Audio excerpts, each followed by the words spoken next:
scoops. I'm filling it up just to the bottom of the label.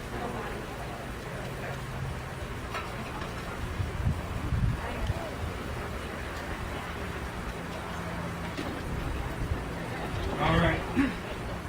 What's inside of my steel drum here is a tub to hold the ping pong balls and a little bit of warm liquid.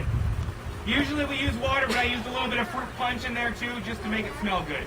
So I'm going to seal it tight in the liquid, on the ping pong balls, and then I'm going to step out of the way.